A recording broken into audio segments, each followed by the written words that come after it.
Viewers మనం వచ్చేసి బతుకమ్మ పండుగ అనేటువంటిది 9వ తరగతి పూణే మహారాష్ట్ర గవర్నమెంట్ తెలుగు చూస్తూ ఉన్నాము. సరళ భారతిలోనిది.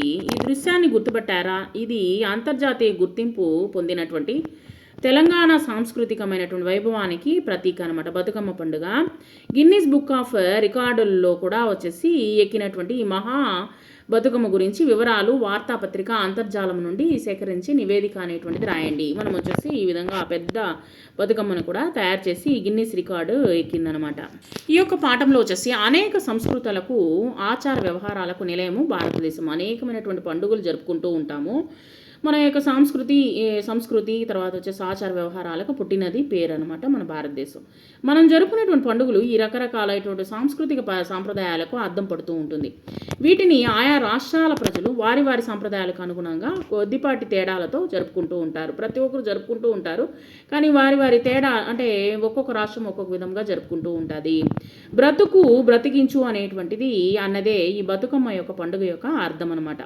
తెలంగాణలో బొడ్డెమ్మ, బతుకమ్మ అనేటువంటి పేర్లతో ఈ యొక్క పండుగను జరుపుకుంటారు. ప్రతి సంవత్సరము ఆశ్వయుధ శుద్ధ పాడ్యమి మొదలుకొని మహానవమి వరకు 9 రోజులు ఈ పండుగని చేసుకుంటా పరిపాటి అనమాట. దీనికి ముందు 9 రోజులు బొడ్డెమ్మ పండుగను జరుపుకుంటారు. బొడ్డెమ్మ పండుగ పిల్లలు చేసుకునేటువంటి పండుగ. పిల్లలందరూ ఆ పండుగలో వచ్చేసి పాల్గొని ఆడుకుంటూ ఉంటే పెద్దలు చూసి ఆనందిస్తూ ఉంటారనమాట. ఈ యొక్క పండుగలో వచ్చేసి బొడ్డెమ్మ పండుగ పూర్తయిన తర్వాత మరునాడు ఆశ్వయుజ పాడ్యంతో బతుకమ్మ పండుగ ప్రారంభమవుతుందన్నమాట.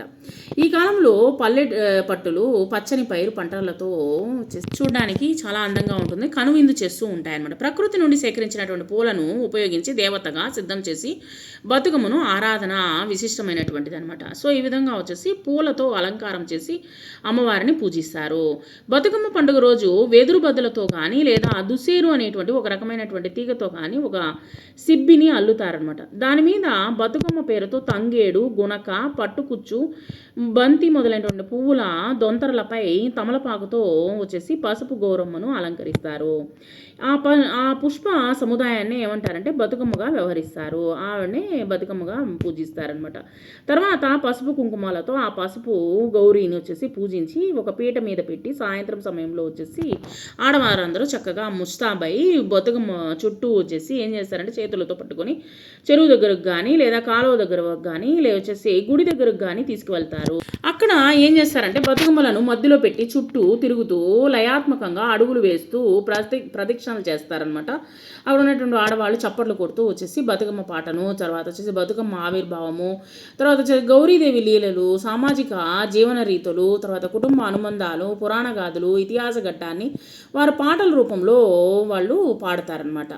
తర్వాత వచ్చేసి ఆలపిస్తారు. తర్వాత వచ్చేసి బతుకమ్మ ఉత్సవంలో పాటలకు చాలా ప్రాముఖ్యతమైనటువంటిది అనమాట. బతుకమ్మ ఆట అని నృత్యానికి పేరు. సరే, వీళ్ళు మొదటి రోజు ఏం చేస్తారంటే బతుకమ్మను ఒక్కేసి పువ్వేసి చందమామ, ఒక్క జామాయే చందమామ, శివుడికి ఇంకా రాడాయే చందమామ, శివ పూజ ఎల్లాయే చందమామ అని పాడుతూ ఏం చేస్తారంటే 9వ రోజున వచ్చేసి ఏమేమి పువ్వొప్పునే గౌరమ్మ, ఏమేమి కాయొప్పునే గౌరమ్మ అంటూ ముగిస్తారనమాట. ఈ విధంగా పాటలు పాడుతూ 9వ రోజున బతుకమ్మను నిమజ్జనం అనేటువంటి చేస్తారు. చివరగా బతుకమ్మను నీళ్లలో వాలాడించి ప్రసాదాలు పంచుకొని ఇళ్లకు వెళ్తారనమాట. ఇది గ్రామ ప్రజల యొక్క సమైక్యతను దోహదం చేసి ఇటువంటి ఒక చక్కనైనటువంటి పండుగ అని మనం చెప్పుకోవచ్చు అనమాట. ఈ విధంగా వచ్చేసి బతుకమ్మ పండుగను జరుపుకుంటారు. అందరినీ బతుకమ్మని అందరికీ బ్రతుకు ఇవ్వమని కోరుకునేటువంటి తెలంగాణ సాంస్కృతిక మహోత్సవం అనమాట మన యొక్క బతుకమ్మ. అంటే అందరూ బాగుండాలి అనేటువంటిది ఉద్దేశంతో వచ్చేసి బతకాలి, తర్వాత వచ్చేసి బతికించాలి అనేటువంటిది ఈ యొక్క ఉద్దేశం అనమాట.